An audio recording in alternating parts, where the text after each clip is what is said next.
Okay, so this is the second post I'll do. So this post is going to be more on not a process of music, but just reflections on certain things.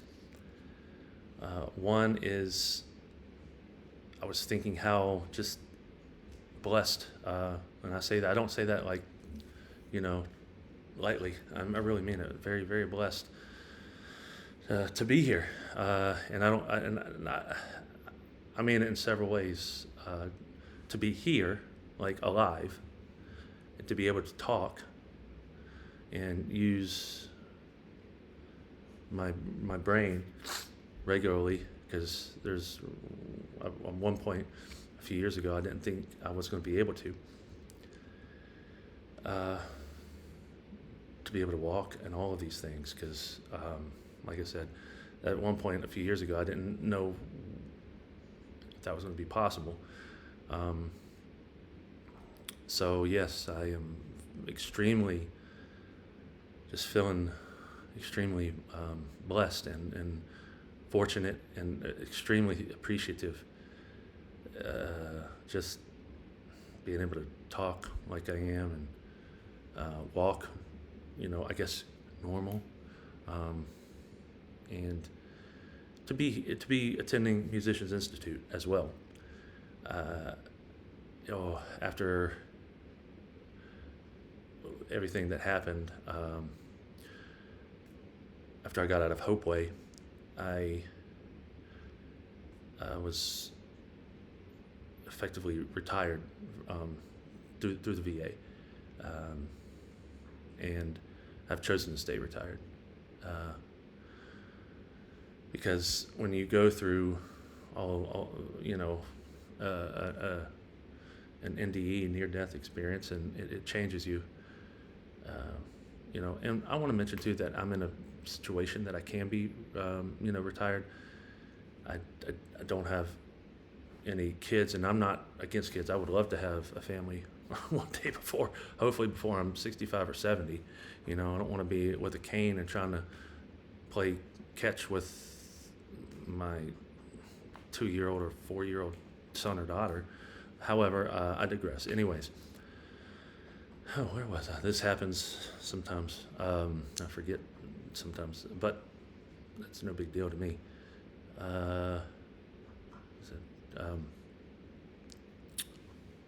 I'm in a position where I can't stay retired because I don't, like I said, I don't have any kids. I obviously don't have any alimony or child support or anything, and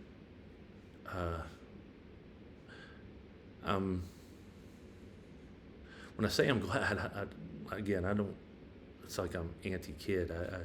Like I said, I would definitely love to have a family one day, but because I am not a father of a human child, I guess we're in the.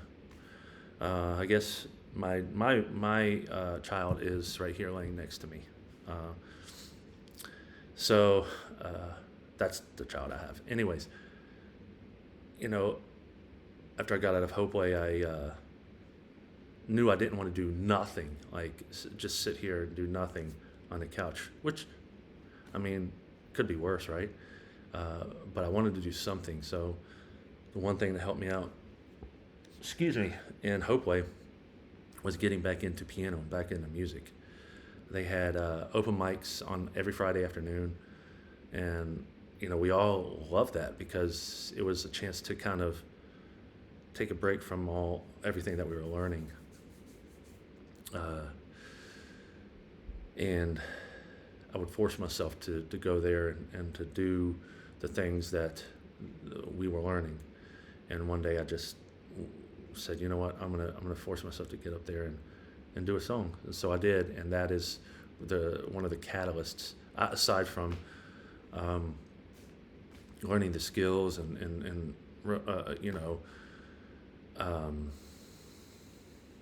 doing my best to remember to pray, because I just had so much going on in my mind.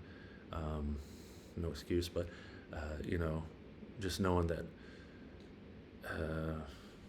if I've made it that far, then I can make it further. And so yeah, that was the outlook I had at that point. And if it hair lipped the world, I was gonna do it. I was gonna at least try my best. And thank God, thank God for real. Thank God that I was able to make the progress I eventually made. And after I was done, like I said, I know I digress a lot. I've got to work on that. I chose to pursue music because 9-to-5s never really worked out for me, ever. I can't remember any 9-to-5 job, like I guess a regular job that I've done in my entire life that I actually liked. And that's okay. I'm not saying anything bad about anybody who does that. You gotta do what you gotta do.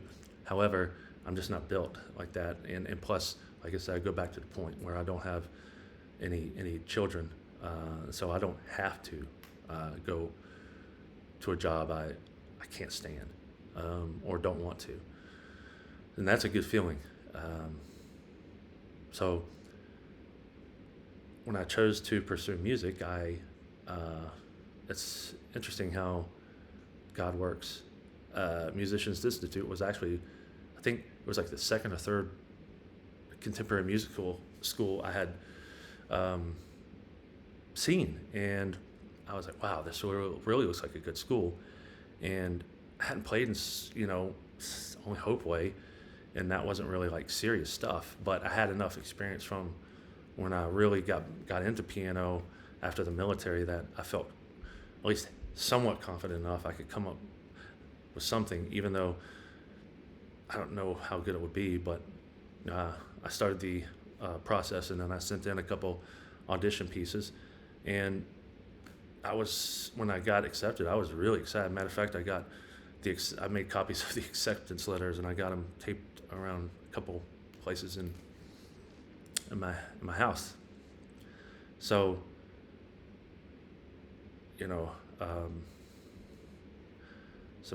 sometimes you don't think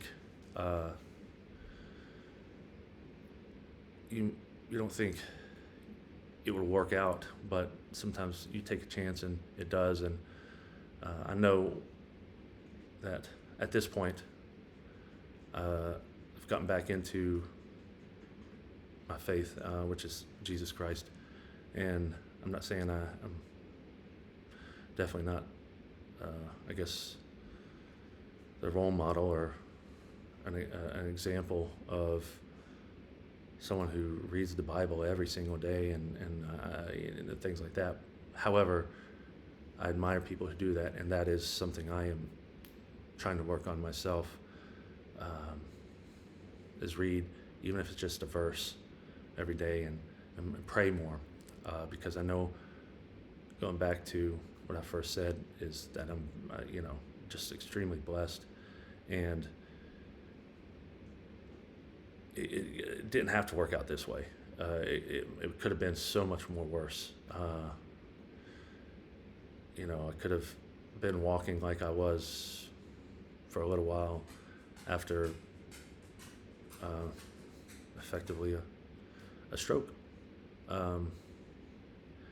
But I know now that, looking back on everything, not just a few years ago, I'm exactly where I need to be and exactly where God wants me to be, and doing what I was born to do. And I don't say that in a cocky way.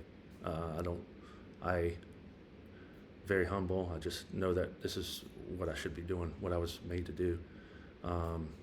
Whether that's eventually playing for a crowd of 10 people or 1,000 or 20,000, whatever.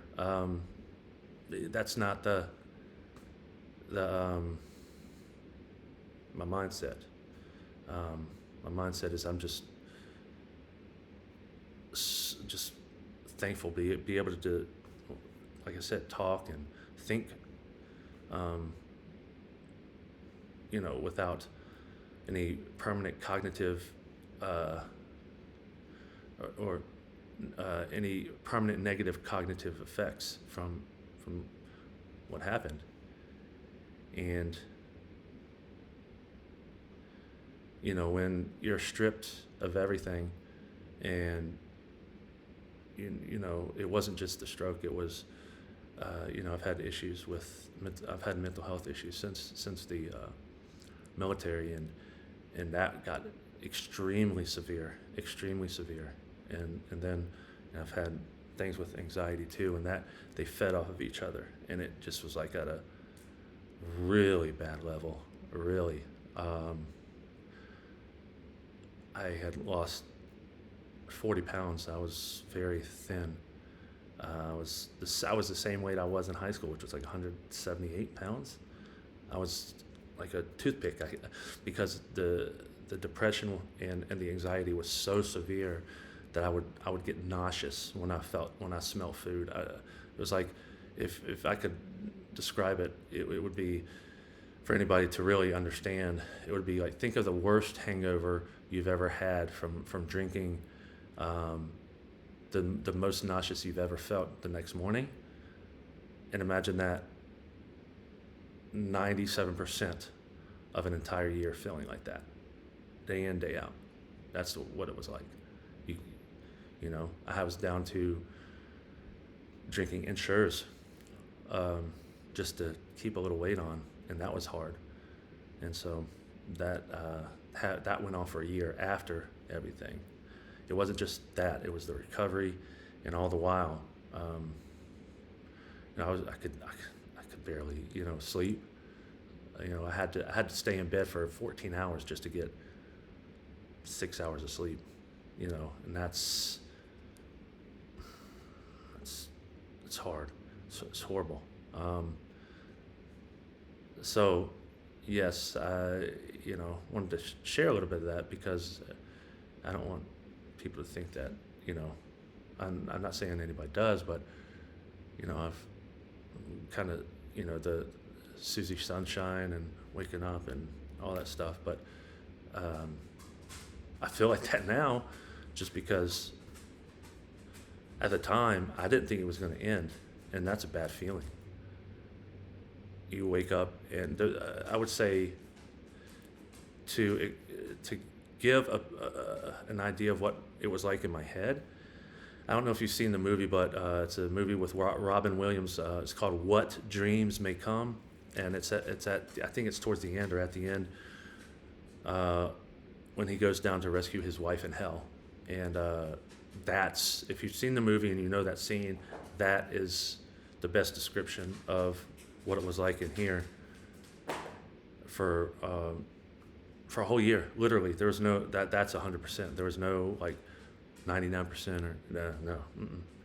It was relentless. It sucked. I wouldn't wish it on anybody.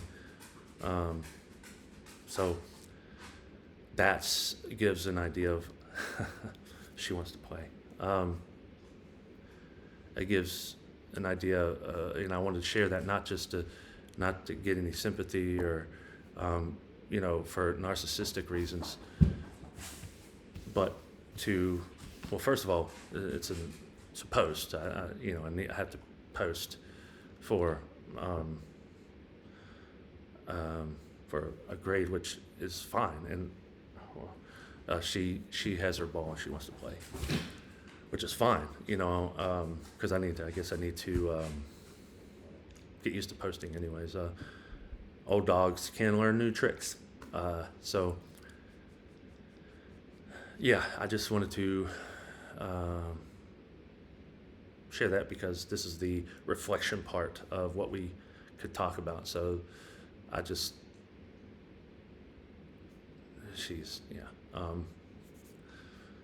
but I got her right after I got out of Hope Way, so she couldn't have come at a better time. That's why I say, God, there's, we don't know all the answers. We can't even begin to comprehend his ways or anything like that. That's why I just don't. But anyways, she's my angel wrapped in fur, and I don't say that tongue in cheek. I literally mean that, because it still wasn't over. There were still some things that you work on after you get out of there, and I was, and that was one of the best decisions I've ever made, aside from going to Hopeway, because I don't think I would have been here today. I really don't. I'm definitely not like that now. I know I've got a lot more to live for now, and I've got a reason, I've got a purpose, and I feel good. I'm truly content, and for the first time in my adult life, I'm really truly content. I don't really believe in happiness, and because happiness really is like external, right? So I'll be happy when I get that job. I'll be happy when I get that car. I'll be happy when I get that promotion. I'll be happy when I make money. It doesn't. That's a temporary thing. So contentment is internal, and true contentment will lead to happiness, but it doesn't work the other way around. If that were true, why are so many, people have a lot of money, so still have mental health issues, or they're depressed, or they get into drugs, or become alcoholic, or something like that. Because if you're truly content, that doesn't mean you don't have any problems. You have problems, but you're at peace. But for the most part, yeah, you're at peace, and that's where I'm at. And not perfect, but man, I feel so. I have a line in a song I wrote. Said, "Once dead, now alive inside." So that's kind of sums it up. I'll end with that. And if you've gone through something like very traumatic, and you've been through that, and you know what I'm talking about. If you know anybody that may be going through that, then because a lot of my songs on the sentimental side are not a lot, but I've written a handful of them that deal with this, both on a very personal side, and then on more of a like anthem overcoming approach. So I'm looking forward to hopefully getting those out sooner rather than later, but in due time.